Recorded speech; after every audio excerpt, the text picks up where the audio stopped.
This is Michael Brown. It's about 1 minute before the top of the hour, but I'm going to get going because I know there's a lot we have to get through today. I'd like to thank everybody for taking the time out of your busy day to take part in our session. A little bit of housekeeping to start. You should have received the handbook for today's session. If not, it's on our website under education at itm21st.com. That's itm21st.com. The CE for today is 1 hour. CFP and CTFA and also FIRMA members can get 1 hour CE for FIRMA credit, which is something we've added this year, and we're happy to have them with us. The CE form is on our website under the session info area, and after the session you can always find it in the education section. There's a blue box there and you can download it. If you have a question, simply type it in. I'll try to answer them along the way, but if something is something we're going to cover, then we probably will wait to the end, and we may just wait to end anyway for the questions. One other thing, just to alert you to this, we've been asked by clients to do another TOLI survey, and over the fall sessions we'll be developing that, and I hope that any of you who will be asked to participate will take part. There are not many surveys about TOLI out there, and we have done them in the past, and sharing the results with our clients has been found to be very beneficial for them. So if we ask you to take part in that, I hope that you would. We've been very happy with the response for our ITM 21st University webinars in the fall session, and coming up we have Randy Popple here on October 13th. Randy has provided us with a number of well-attended and received sessions, and this one's no different. Sign-up numbers are big. He'll be discussing discretionary distributions, a subject that many of you have requested, and we're looking forward to that session. Randy always does a great job. On November 1st, Aaron and I will be back to talk about what to do with an unwanted life insurance policy. These days with the estate tax law changes, many grantors believe that they may not need their policy anymore, and what should you do with the policy if the grantor is no longer going to fund it or tells you to surrender it? And I've seen trustees simply do as the grantor wish, which I think is a big, big mistake, and so we'll walk you through the options and help you to develop a prudent process around dealing with this asset that could be worth hundreds of thousands, even millions of dollars. So we have a very, very big agenda today, and we're going to start by talking about the issues around life insurance and what we're seeing today with litigation in the financial services arena. We'll also talk about those things that give us some guidance, past cases, regulations in place that provide the guidance as to what is prudent. The important thing today is to focus on specific situations that place you in liability, and we'll talk about that. And because of our position in the market, we can show you real-life situations where liability was averted. And we're going to end on communication and documentation, which is a key. We manage life insurance policies here at ITM 21st, existing policies for TOLI trustees and also for institutional investors. We do not sell life insurance. We do not work for any carriers. We're not affiliated with any insurance companies or brokerage firms. And as we get into a discussion on the OCC handbook, you'll see why this is important. And so we look at things a bit differently than those who might sell life insurance. We work for those who have a true fiduciary role as TOLI trustees. And for them, we do look under the hood of life insurance policies. You'll see that today on both new policies and also after they have been in force, sometimes for many, many years. But I came from the brokerage world, and most of us at ITM 21st understand that world, the sales process, and that also helps us in our day-to-day work. Our focus is really mitigating liability of our clients, but we also increase the service level for grantors and insureds. Our reporting helps them to understand the policy. Before we get started, I wanted to point out a few things. We provide these sessions as a service to our clients and other interested participants. The great thing is that because we are right in the thick of things, we see things weekly that illustrate the issues that many of you are going through. And we love creating the actual case studies, but I want to point out that the case studies could have been modified for presentation purposes. We also want all to know that the information presented is obviously not legal advice or counsel. We are providing the best information that we can, but we make no warranty about what we present. We can't. And we cannot say that by relying on the information presented in this program, you will avoid any liability. And no wonder, because there are a number of things going on in the world today that are actually quite amazing, and they play a role in our discussion today. Let's start with the cost of insurance increases we've seen in the last year or so. You know, we're supposed to be living longer, which would be great for the life insurance companies, and so it's counterintuitive that we are seeing carriers raise the cost of insurance. But as many of you know, who have attended our past sessions on the subject or have read our blog, the real issue is the historically low, even negative interest rates that are putting tremendous pressure on the carriers. Rates have been dropping over the years, but in the last almost decade, they are extremely low. 35% of the world's government debt is now at negative interest rates, an amazing statistic, and we do not see a change back to quote-unquote normal anytime soon. In fact, it appears that the new normal will be low rates for years to come. Most life insurance depends on fixed investments, and we are going to continue to see issues around policy performance. Another thing we see, and I think this too has a huge bearing on our discussion today, is the increasing level of litigation around 401k plans. These lawsuits center around ERISA law, which is 40 years old, and the lawsuits really started 10 years ago, but it picked up steam with some of the most well-known names in the financial services industry, as well as other leading companies sued and losing. I just wrote a blog about this and cited a recent Estate Planning Magazine article that noted that there is a quote-unquote growing concern among estate planning professionals that this will spread to TOLI, and that, quote, over the next 10 to 15 years, there will be an onslaught of litigation by trust beneficiaries against the trustees of life insurance trusts, unquote. The article focused on the low interest rates, but also pointed out other issues, some of which we'll talk about today. And this is not me saying it, it's others out there. And the problems with life insurance are creating some heartburn and some settlements that you never hear about or only hear about anecdotally. I was on a conference call a while back with a prospect who mentioned a settlement made by a large firm where she used to work. I was amazed that it was mentioned and would not pass on any particulars about it, but they are out there. Just a little slip up, and you can find yourself on the cover of the Wall Street Journal, which nobody really wants to be. And the amount paid out is one thing, but even that might be less than the hurt it puts on your reputation.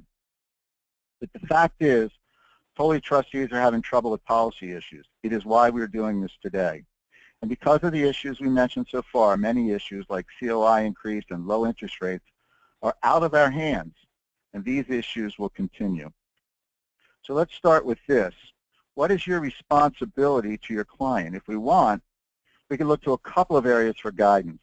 One area is case law, and though there's not a lot to review, you need to be aware of what there is. The other area is regulation, and today we're going to look at the UPIA and the OCC handbook on unique and hard-to-value assets, and briefly review before we get to the more practical, real-life stuff. As I mentioned, there are just a few instances of case law for direction. Cochran, or the KeyBank case, is one, and the quick background is this. A trustee made the decision to replace a life insurance policy with an $8 million death benefit with life insurance with about a third of the death benefit. The reasoning was valid. The $8 million of death benefit was in a variable life policy, and the policy was not to be funded and would not last a lifetime. The new policy, which was a guaranteed universal life policy, was funded with the cash value from the variable policy, and it was guaranteed for life, but at a much reduced $2.5 million death benefit. Unfortunately, the insured died very prematurely, and KeyBank was sued by the beneficiaries for breach of fiduciary duties. Most pundits believe that the court set a very low bar in the case, and the policy exchange was driven by the grantor and his agent, but the court did not believe that there was a breach of fiduciary duty with this coordination. Many trustees, and you know this, deal directly with the grantor in these situations because, as the court believed, ILITs are dependent on the coordination because underwriting for the policy would need that coordination, and of course the insured is typically the grantor who's funding the policy. While the court did say that the trustee could have done more, they felt that the trustee did enough due diligence even though they only reviewed one type of policy with one carrier. Hardly a robust review of options. It's interesting to note that the court believed that the trustee was not guilty of improper delegation of their decision-making to the insured and his agent, and that one reason for this was that KeyBank relied on guidance from, quote-unquote, an outside independent entity with no policy to sell or any other financial stake in the outcome. The court also believed that the beneficiaries were kept sufficiently informed. And this is a point I wanted to drive home because communication is a key in a case like this. You can argue around the edges about the fact that the last replacement was done. The trustee only reviewed one type of the policy with one carrier, and that in itself was something that some people thought could cause a liability. Again, most agree a low bar was set by the court. But if the beneficiaries had gone through a rigorous documentation process when a death benefit was changed, I'm not sure that this would have wound up in court. Perhaps if the beneficiaries had been informed of the death benefit drop, given the right to contribute if they wanted, and signed off on every part of the policy death benefit change, I'm not sure that this would have even gone to court. And that's really the key. One of the issues the trustee has when dealing with an ILIT is making sure that decisions around the ILIT are not colored by the relationship of the grantor with the trustee. After all, the grantor is paying the bills, is the one with the business relationship, but still the beneficiary is the real client.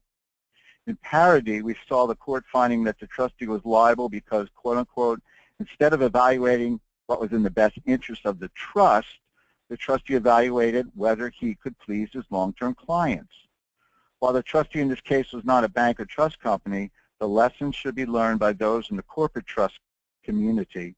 You must do what is best for the beneficiary, no matter what the relationship is with the grantor. This is an issue that we often see.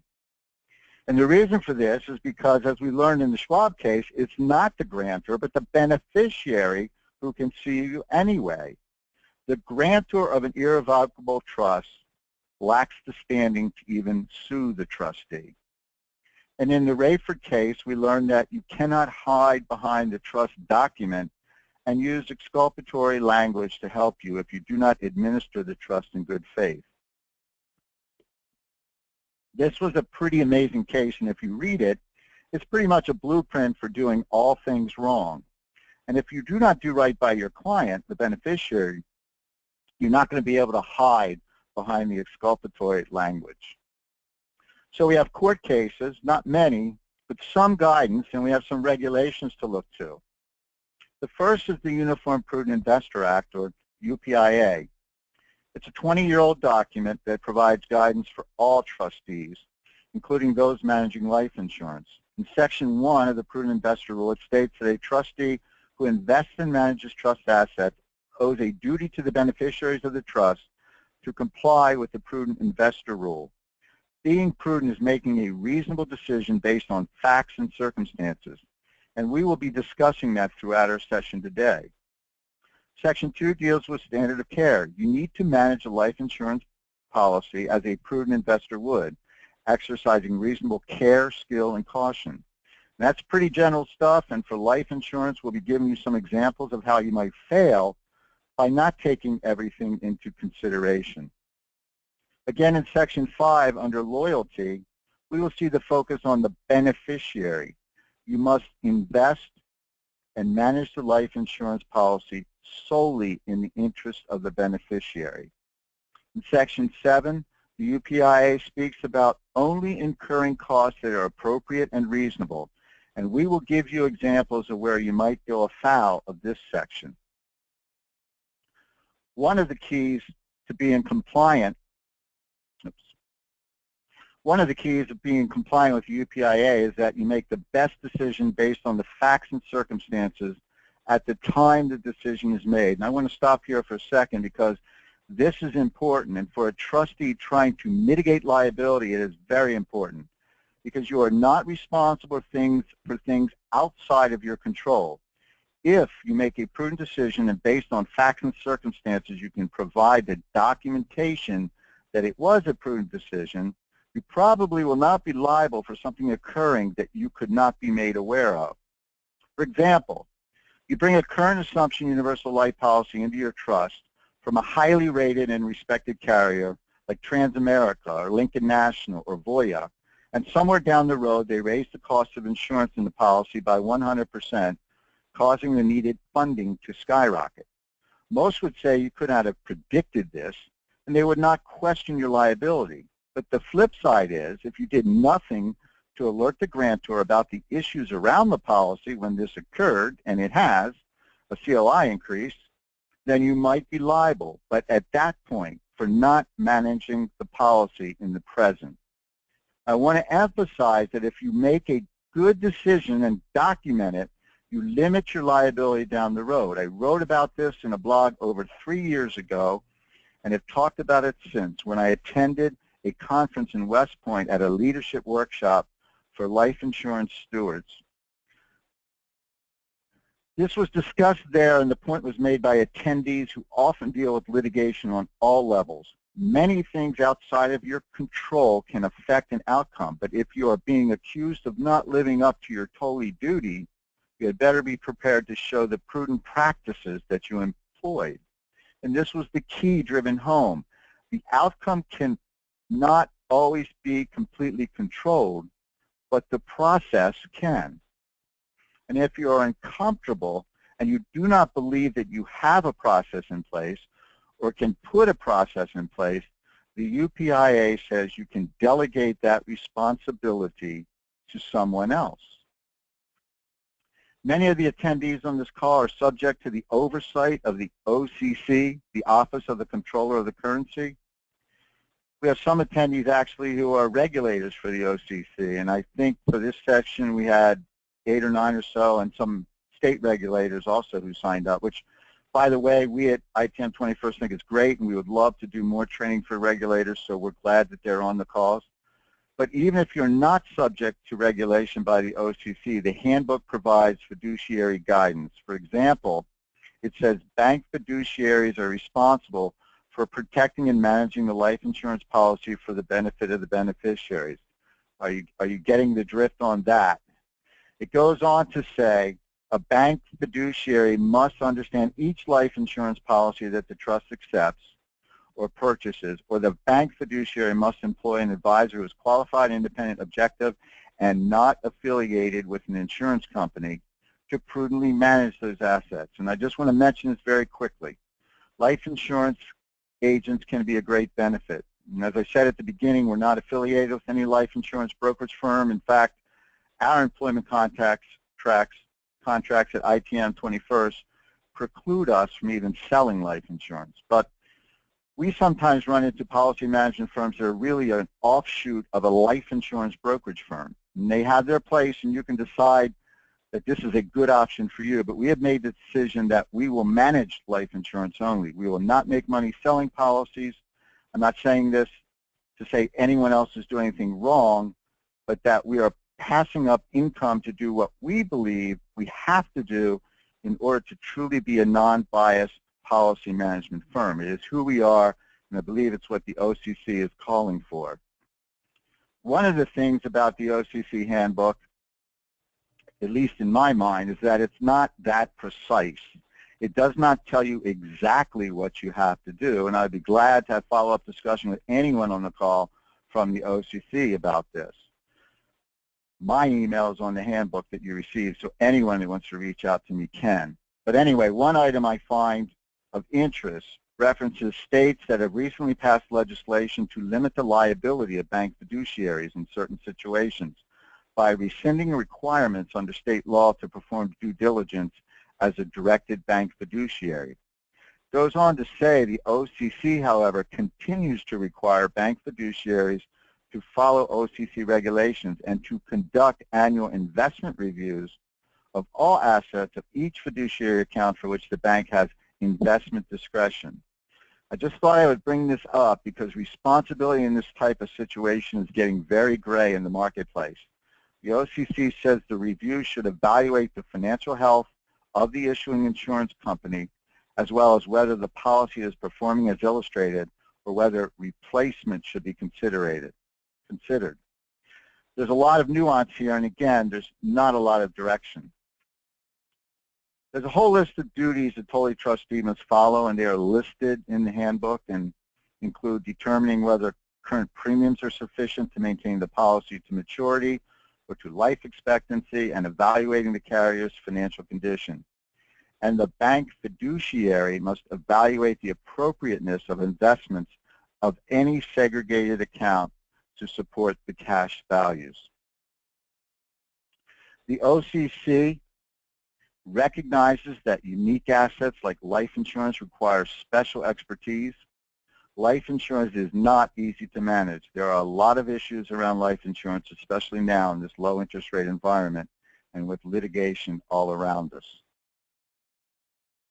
The OCC recognizes that and points out that a lot of the issues around life insurance policy management can easily subject the bank or trust company to significant losses, potential litigation, and reputation risk. So we've quickly talked about legal cases and regulations. Where do we at ITM 21st see the major areas of concern in our day-to-day work? In no particular order, ongoing policy management, just knowing how to manage a policy year to year, understanding it, knowing when it goes off the tracks and why. Policy acceptance. If you do not understand life insurance, you cannot accept a problem from the beginning. You do not know about the expectations, the funding. There are many things that you need to review when a policy comes in. We're going to talk about that in a minute. Policy replacement. And this is an area we've seen as a growing issue, and Aaron's going to talk later about a case that would have been liability right out of the gate, bad replacements. Trust administration. Do you administer the policy correctly according to the trust document?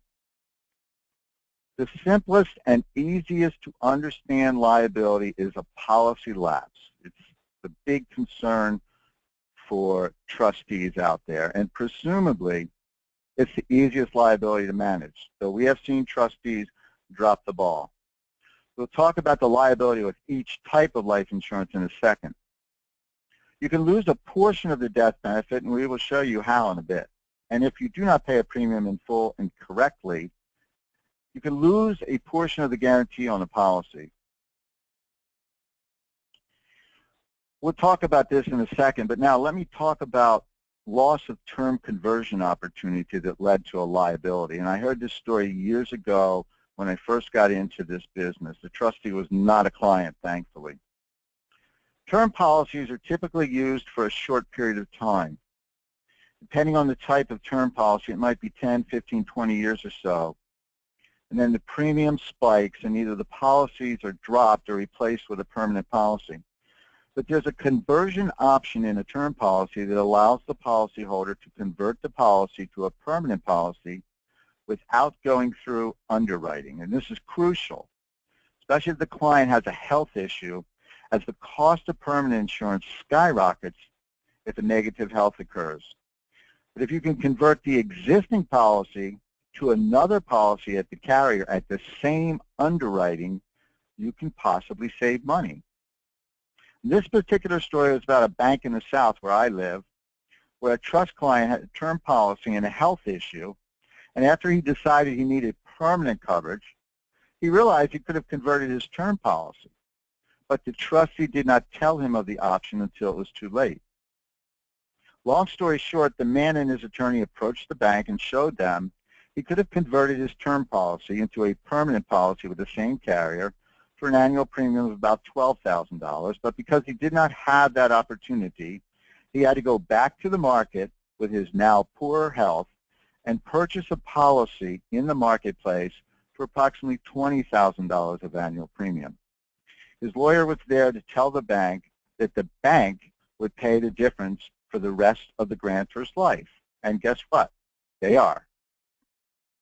When you talk about the liability on policy lapse, it is really policy type dependent. Term insurance has no cash value, no cushion, so the chance of lapse is higher.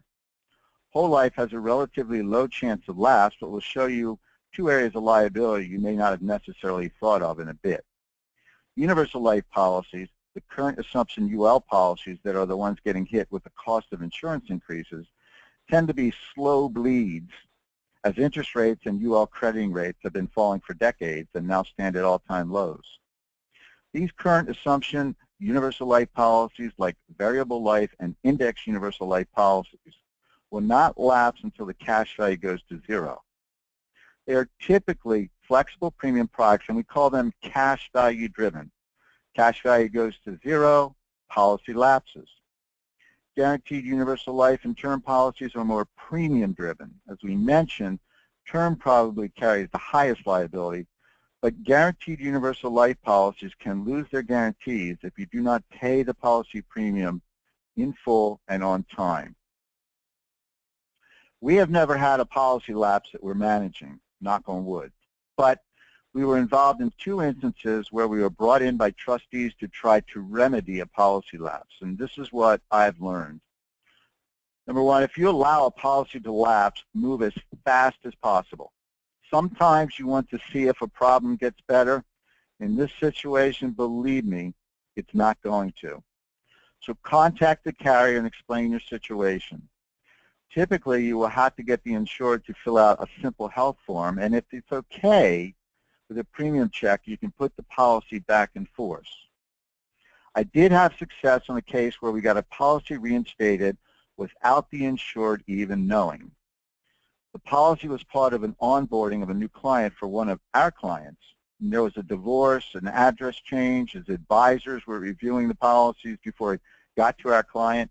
Anyway, before our client even got the policies, one of them lapsed, and it was a large term policy, and though it was certainly not our fault or even our client's fault, we were asked to help. So I went to my friends in the brokerage world and got the name of the marketing vice president for that area of the country for the carrier, reached out to him, and he pulled some strings and he got it reinstated. Sometimes you just have to know who to ask, but if you do let a policy lapse, move as quickly as possible and try to fix the situation. And if you cannot get the policy reinstated with the carrier it was with, maybe because after you submitted the health form, the client realized your client had some health issues, don't give up on the situation. Don't give up on trying to get coverage. If you're liable for the lapse, maybe you can get coverage in place with another carrier.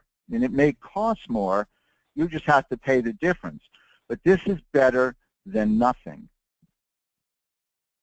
So now we want to provide you with some real-life cases and show that liability does not come just from a policy lapse. There are many other ways a trustee can get themselves in trouble with a policy. Ongoing policy management, the ability to understand, track, and deal with issues is an area where liability can creep up, and this is an example. This was a case of a portfolio of whole life policies that came in, and when we onboard, we do what's called calibrating the console, our tracking system. So we want to know what is being paid going forward on a policy so we can send premium notices, etc. In this case, we learned that nothing was being paid on the policy. Most whole life policies have an automatic premium loan, so if you miss a premium payment, the policy premium can be paid by loan, and that was what was occurring on this particular policy. And a quick sidebar on this APL feature, or automatic premium loan, because it's not always present. Typically, the feature which allows you to pay the premium on a whole life policy via loan is available.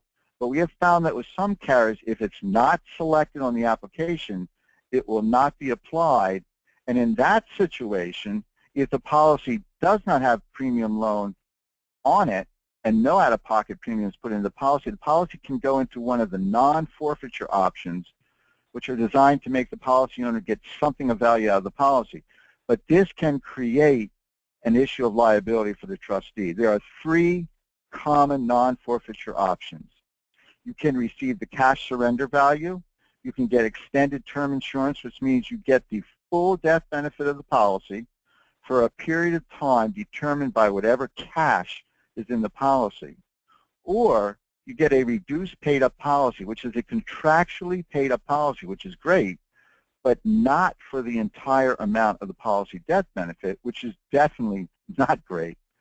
So we reach out to carriers and confirm the existence of APL in whole life policies we bring in. And this is just for a warning for you, because if you have $1 million policy and it went to a reduced paid-up policy of, say, $600,000, you would have a loss of death benefit to deal with that you might be considered liable for. And that's a quick way to lose death benefit. What we had in this particular case study was a slow loss.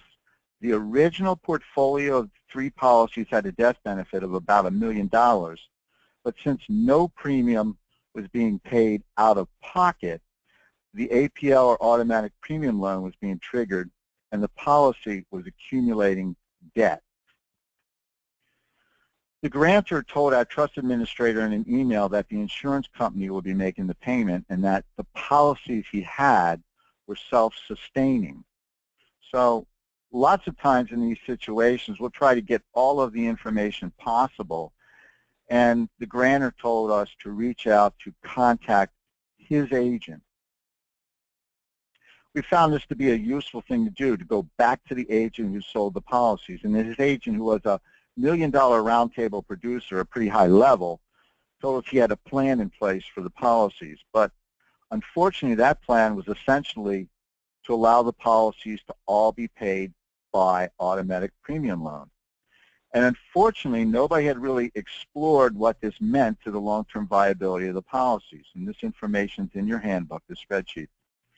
APL is a wonderful short-term solution to cash flow issues, but long-term can be a real problem. In fact, when we took a look at the policies, we found that premium would have to be placed into one of the policies quickly, with the others following suit. The problem was that the policies were so loaded up on debt that if premium was not paid, they would lapse, and this would create taxable events.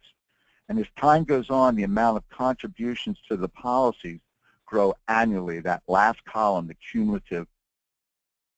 Before the decade was up, this client, who was not paying anything out of pocket at the time, would be required to pay over $250,000 a year in contributions. And the problem is that even as you are telling your client to pay more into the policy, the death benefit is dropping as the loan is actually still increasing a bit. You've placed your client in a no-win situation. He has to continue to pay the premium in order to keep a taxable lapse from occurring, and at the same time, the death benefit is dropping. And I'm going to admit here that I'm pointing out essentially the worst situation we've ever seen with loan on a whole life policy and the debt growing. But if you do not take care of this type of situation, you too can run into this. Maybe not a situation this ugly, but certainly with a situation where you have no great options.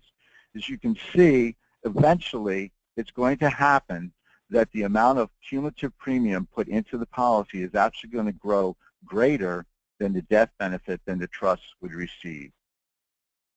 So might you be liable here? I'd say so, because you painted your client into a corner. You certainly did not maximize the value of the asset for the beneficiary, which is your job. You put your client in a no-win situation. To quote Section 2 of the UPIA, I do not think you managed this policy as a prudent investor would. And you certainly did not understand the policies. In fact, the case could be made you never made the attempt to.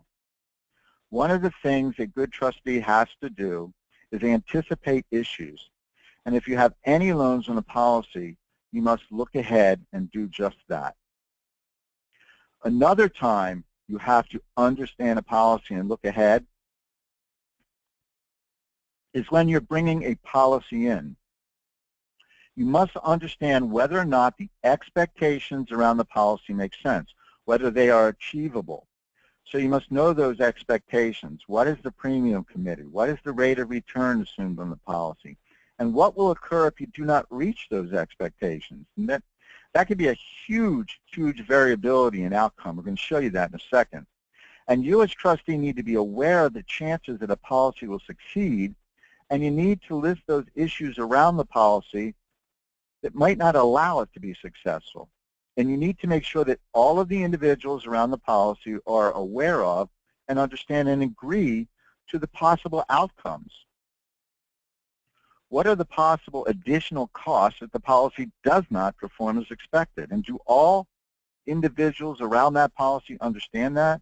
Have all signed off on that? Documentation comes into play here, and Aaron's going to talk about that in a minute. But I wanted to give you here a great example showing radical differences in outcomes. This was an actual case submitted for review. It was an index universal life policy, and these are products tied to an index like the S&P 500. Because of policy design, the actual index will typically have to generate a higher return than the amount that will be credited to the policy. So in this example, we have crediting rates for a policy tied to the S&P 500 of 4.8% and 6.25%. Now, we've discussed these policies in the past, and in reality, because of policy design, the index, as we said, the S&P 500, is going to have a return higher than the actual crediting rate. And the rate of return does not include the dividend, which is also by design. So, for example, to get a 4.8% credited rate on an index policy with a cap of 10% and a floor of 0%, and by the way, if you do not understand these terms, you can go to our blog and search for Index UL, and we have a number of blogs that explain the product and the management of this product. But anyway, a 4.8 credited return would need about a 4% return in the actual index, the S&P 500. But a 6.25% return would need about an 11% return in the S&P 500. And this is not my information or my numbers. It's from an Index UL translator that I've referenced in the past when explaining these policies. And that's available online, put out by John Hancock, who also sells this product. So if you Google it, Index UL translator, it gives you the reasoning behind this. And actually, it's a really great tool. Anyway, look at the huge difference here. If we assume the lower rate of return in the policy may make it to life expectancy if the client does not make it past age 84. However, if we assume the same funding, the same death benefit, but with a higher rate of return, the policy not only makes it to maturity all the way out to age 120, but it reaches maturity with $12.5 million in cash value and death benefit. It's a huge difference in the outcomes. And it's your decision as a trustee to decide what to expect. When trustees talk to us about this in these situations, we typically tell trustees to assume a 5% rate of return for your expectation and hope for a 7% rate of return. Anything higher than a 5% rate of return, we think is problematic. An area that is even more difficult is policy replacements, because you are attempting to understand two policies and compare and contrast the advantages of both of them. So you need the expectations and costs of both policies, and also, as we're going to see, the options, especially in the old or the existing policy. Here's an example we have. This situation, the grantor contacted us with a possible policy replacement from a variable to an Index UL policy, and at the time what caught my attention was that the underwriting on the case had deteriorated. I actually showed this case about 3 years ago in our replacement webinar. One of the insureds on this case was a female, and she was no longer very healthy at all. In explaining the option to the client, the agent had shown him the quote-unquote cost based on a high rate of return in the index product, and also the sales illustration had a reduced death benefit over the existing policy, because while he was going from one policy to another, he was also dropping the death benefit at the grantor's request. So we ran an apples-to-apples comparison. The policies are very, very similar, and they're both universal life chassis policies. We've talked about this in the past. They're essentially the same type of policy. Sorry about that. My other phone's ringing. But the main difference is the investment return. But what was startling was the additional cost of insurance in the new policy because of the underwriting decline. When we singled out the cost, we saw that over the expected lifetime of the policy, you would pay almost $2 million more in cumulative cost of insurance. So in the new policy, over the expected lifespan, you'd spend about $2.5 million in the existing policy, about $600,000. And this was not evident to the grantor, or the trustee, but was only picked up when we looked under the hood of the policy. So why is this an issue? Because according to the OCC handbook and the UPIA, you have to maximize the asset, and in this case, you would not if you took this policy in. You would have taken in a policy with costs that were dramatically higher, and I would argue inappropriate and unreasonable. And now I'd like to ask Aaron to step in and talk about another case that we had with policy replacement. Aaron is the director, our remediation manager in Iowa, and really the remediation department is one of the strengths of ITM 21st, because it is the place where we are dealing with all of the problems and the issues around policies that our clients have. So Aaron, take it away and talk about your case and documentation. Hey, thanks, Mike. With this case, I wanted to focus on an actual proposal received by a trustee to replace the existing policies in the trust, along with a bit of history behind the proposal. Now, in this trust, it held 3 interest-sensitive whole life policies issued by the same carrier in the late 80s, early 90s, and now providing a current combined death benefit of approximately $5.7 million, cash value of approximately $2.1 million, and out-of-pocket premiums totaling approximately $95,000.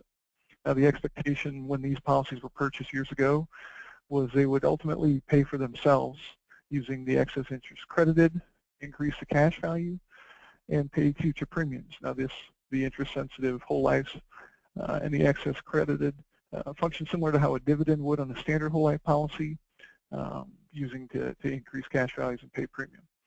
Now, ultimately, this never came to be due to policy performance, along with the cost of term insurance in these policies, which was increasing.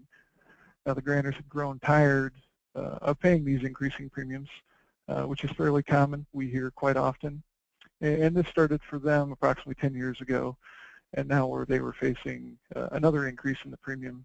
So time was of the essence to find a solution. And to couple that, the declining carrier ratings over the years had cause for some concern.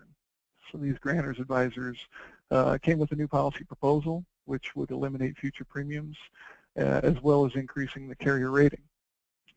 Now, the options presented by the advisors included cashing in the existing whole life policies, using loans to pay premium, as well as replacing the policies with a new single policy.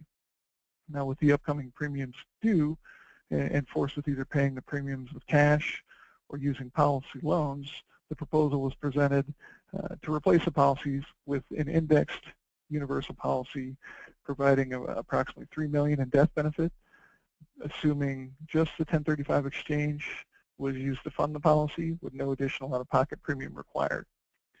Now, also considered were higher death benefit options, but that did in turn decrease the duration of the policy projections and also required potential out-of-pocket premiums, which wasn't the goal.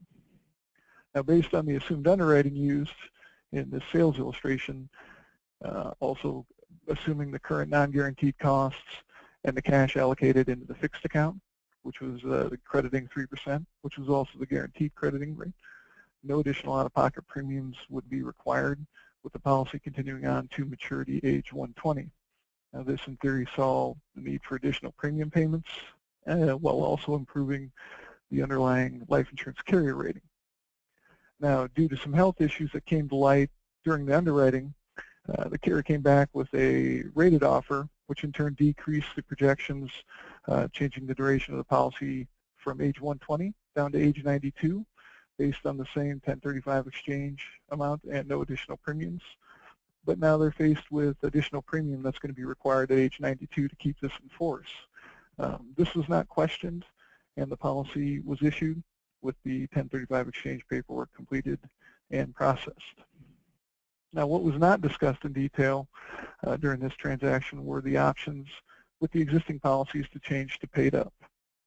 Now, the real issue here is that you see as a trustee have the responsibility to maximize the value of the asset for the beneficiaries. Now, as can be seen, you would have been left with 2 options.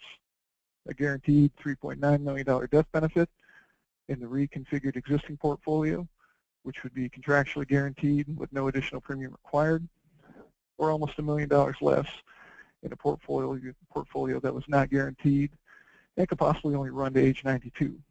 Which one makes more sense? It wouldn't take a jury long, even one with that knew nothing about life insurance, to understand that the replacement option was not a good decision. But would you as trustee even know that?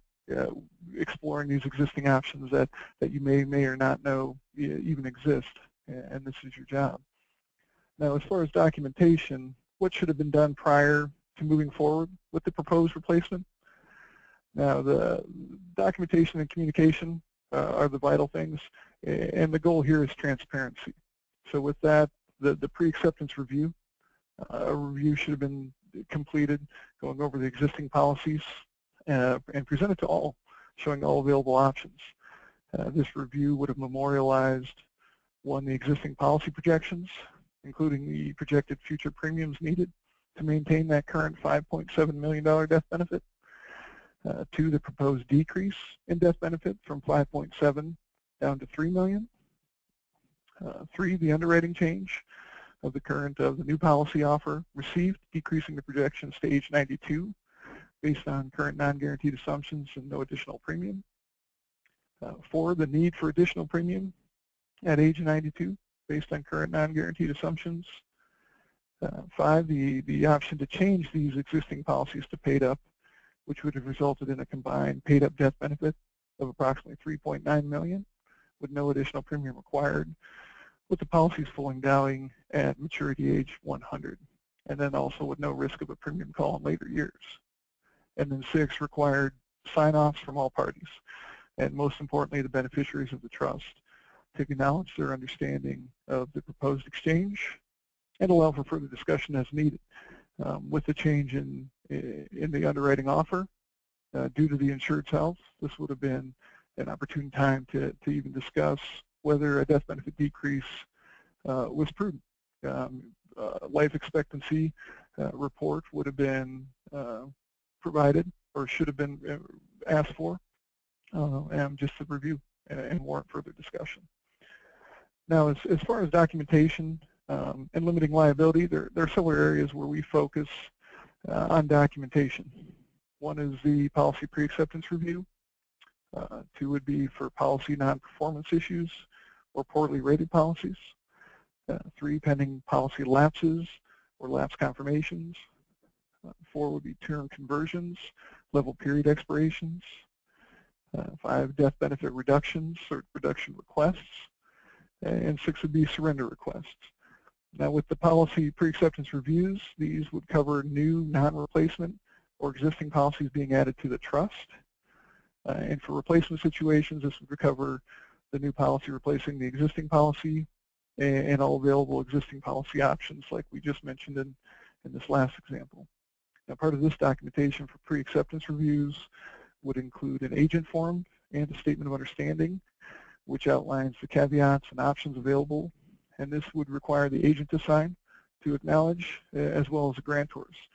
Now, in cases where there was a death benefit decrease, also brought in the loop would be the beneficiaries to sign and acknowledge that their understanding of the transaction and the proposal. For policy non-performance or poorly rated policies, a statement of understanding is sent outlining the performance issues based on the current funding, and then also the maturity premium that would be needed to get to maturity. For pending policy lapses, notices are sent prior to a policy lapse to all parties, including the grantors, beneficiaries, co-trustees, and this is outlining all the caveats of what the premium is, or what premium is needed to avoid a policy lapse, and potentially what options they may have. Now, with the term conversion or level period expiration, these are sent prior to the term conversion expiring. It's vital to have notice sent prior to this option expiring, because once it's expired, if the insured is no longer insurable, their option, if the death benefit or insurance is needed, is to pay the increasing premium coming after that level period expiration. So it's vital to get that notice out to the grantors and all parties, and make sure all understand of what options they have available.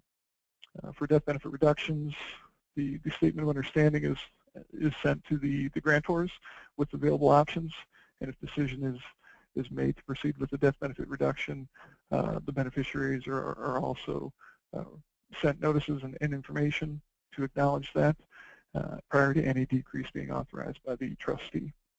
And then 6, the surrender request includes a review of the policy in the form of a statement of understanding, which also then includes any taxable gain or taxable event implications, and making sure all are aware of what other options you have besides just the surrender.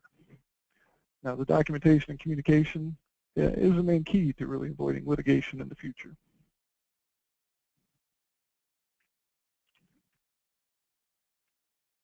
Thank you, Aaron. And you know, one of the things I wanted to mention today is that we did not even really get into a discussion of what to do with the unwanted policy, and there's 2 reasons for that. One is there's an incredible amount of information to go through here today, and I understand it to some of you who are not really well versed in life insurance, it could seem to be overwhelming. And so to add what to do with an unwanted policy on top of that really did not make sense. But that's an area where, too, there's a tremendous amount of liability.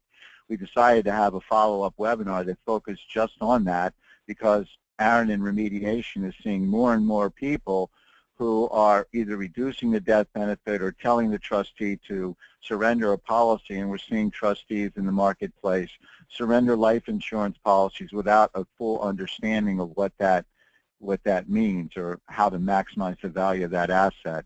And so we are going to be doing a session that's going to be dealing with what to do with that unwanted policy, reducing the death benefit, should you sell it in the secondary market, all of the issues around that, because we're dealing with millions of dollars value in these assets, and we're seeing trustees make decisions that really could come back to haunt them. So to kind of close it out today, the 5 commandments of life insurance policy management, and this is kind of, if you can grasp these, if you can get these, then you're going to help lower your chance of liability. You have to understand life insurance, and that's not necessarily an easy thing, I understand that. But you have to also understand the outcomes around the policy. You have to understand the expectations when you bring a policy in. We've seen lawsuits around this where the expectations were perhaps too high, or at least the courts felt they were. You have to clearly communicate, and that's what Aaron was focusing on there at the end, the documentation that we go through that's just pretty exhaustive so that all pertinent people understand the outcomes and the options. And you have to have in place a robust administration and tracking system, because life insurance over the years, the performance, et cetera, changes. And you cannot set it and forget it with life insurance. And then you have to anticipate the problems and the issues before they occur. Because as we saw with the whole life situation, you have to be able to look down the road and figure out what's going on, what's going wrong around a policy well before it becomes such an issue that you paint yourself in a corner. So I would ask or suggest that if anyone has any questions around any of the issues that we've talked about today, Aaron and my email address is on the screen. We have not gotten any questions in, so I'm going to assume that there are no questions, but I would suggest that anyone who has any questions, and this was not uncomfortable bringing it up, dealing with liability around a life insurance policy, reach out to us. Aaron and I have been dealing with this issue for many, many, many years. One of the things I always say to our clients and to our prospects is, because we're dealing with thousands, tens of thousands of policies, we see things on a weekly basis that most people that might manage or deal with 10 or 15 or 20 or 100 policies don't see over the course of a year. Actually, I hear Chad says we do have 3 questions. So, Chad, why don't you open it up for your questions then? Yeah, Mike, we had a couple just come in here at the end. Okay. First one is, I am under the impression that once an ILIT is set up, it is hands-off for the grantor. Is this not the case? That's a great question, and that's one of the things that came out in the KeyBank case. Yes, it's hands-off in the sense that the grantor has given up access to that policy. So, for example, the grantor cannot take any value back from the trust. If there's a $1 million policy with $200,000 of cash, the grantor can't say, surrender the policy and give me the money. But what the court showed in the KeyBank case is that the grantor, as long as the trustee is the one truly making the decision, the grantor can be a part of the process, because the grantor, this is life insurance, and the grantor has to go through underwriting and has to agree to go through underwriting. So, for example, if we have a policy and we think a client might be able to better their position with a life insurance policy, a new policy, and the grantor says, I'm not going to undergo the underwriting, we make sure that we document that and we tell the beneficiaries that, hey, you might have done better, but Dad doesn't want to go through underwriting. So you don't want to have a situation where you're making a decision because the grantor is asking you to, but the grantor is going to be part of the decision-making process around a policy simply because they have to be because of the underwriting. And I hope that answers it. That's the only other question we had at this time. Okay. All right, actually, one just popped up. What do you do when you have an issue with life insurance company whose financial strength ratings are bad, but the grantor is no longer insurable? That's a good question. You know, here's what I say about that. Here's what I tell clients about that. Number one, nobody has, quote unquote, lost death benefit because a company even went under. One of the things you have to realize is that typically what happens, if a carrier goes under in the past, another carrier comes in and buys that block of business. Now, here's the problem for the insured. If another company comes in and buys that block of business, the people who are healthy flee, which means that that block of business is a bunch of unhealthy people, and you're going to see your costs go up. So the problem that this person, the person asking the question has, is that you've got a client that can't flee themselves, and they're stuck with that policy. So the simple answer is you have to monitor it and you have to live with it.